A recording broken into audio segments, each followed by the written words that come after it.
In the misty highlands of ancient Scotland, where the mountains whisper secrets of a bygone era, there existed a realm so mystical that it seemed to exist between the veils of reality and fantasy. Welcome, dear viewers, to the enchanting world of Celtic mythology. It sounds like a land from a dream, Noah. How did it all begin? Olivia, it began with the Tuatha Dé Danann, a race of godlike beings who descended from the skies, shrouded in a cloak of ethereal mist. They brought with them 4 magical treasures that held the essence of the elements. Treasures? What were they? They possessed the Stone of Fel, which would roar in the presence of the true king, the invincible Spear of Lugh, the unbreakable Sword of Nuada, and the Cauldron of Dagda, from which no one left unsatisfied. Powerful artifacts indeed. But what about the people? Were they as extraordinary as their treasures?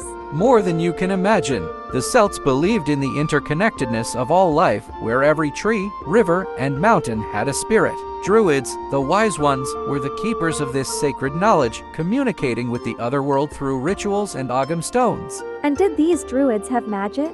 They had a magic that was subtle yet profound, capable of healing, divination, and bending the will of the natural world. It was a time when heroes like Cú Chulainn defended their lands with valor that echoed through the ages. Such heroes must have had epic tales. Indeed, they did. Tales that spoke of bravery, love, and tragedy. But let's not get ahead of ourselves. For now, let's delve deeper into the magic that permeated every aspect of Celtic life. As we venture further into the heart of Celtic lore, we encounter the Druids, mystics, poets, and seers. They were the guardians of the Celts' spiritual world, wielding an influence that stretched beyond the physical realm. They sound like they were more than just priests.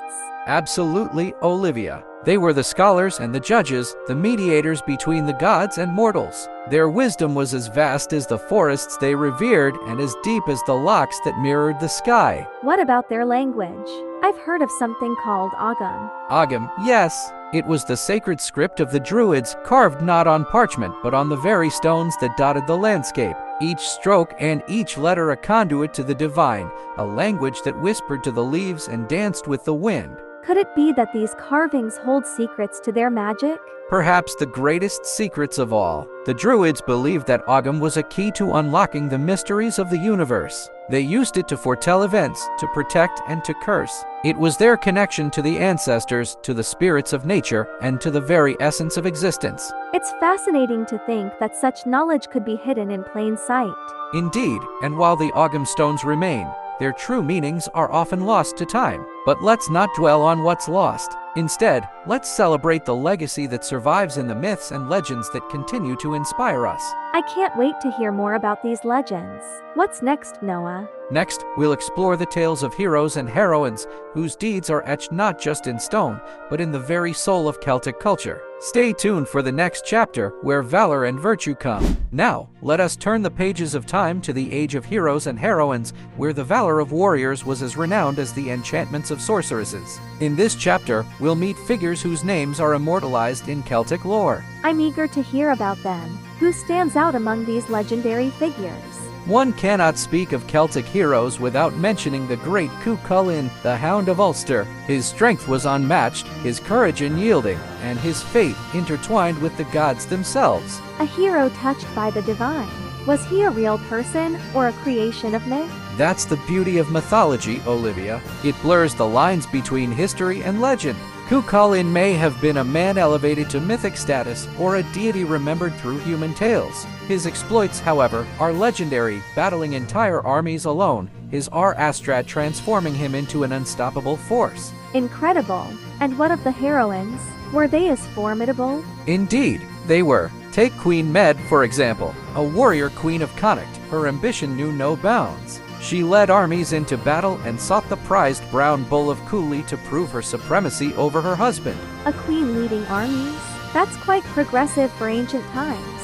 The Celts held women in high esteem, and many were as fierce in battle as their male counterparts. But let's not forget the enchantresses, like the Morgan, a goddess who could foretell doom and shape the outcome of wars with her magic.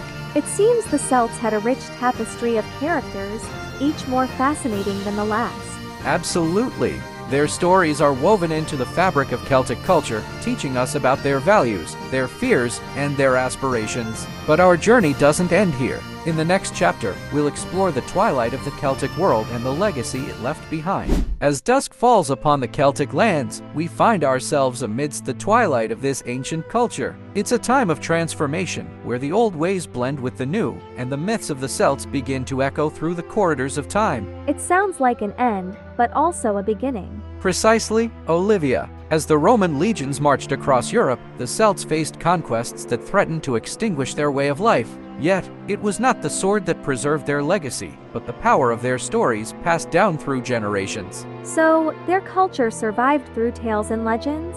Indeed, the bards and storytellers became the new Druids, the keepers of the Celtic flame. They recited epic poems and sang songs that kept the spirit of the Celts alive, even as their world changed around them. What about their gods and heroes? Did they survive the test of time? Many did, in one form or another. The gods of the Celts were transformed, assimilated into the pantheons of conquerors, or remembered as saints in the Christian era. Heroes like Cú Chulainn and Queen Med became as much a part of the land as the hills and rivers that bore their names. It's remarkable that their essence remained, despite everything. The Celts believed in the immortality of the soul, and in a way, their culture achieved a form of immortality too. Today, we see the resurgence of interest in Celtic mythology, not as a relic of the past, but as a living, breathing inspiration for the present. I guess that's the true magic of mythology, isn't it?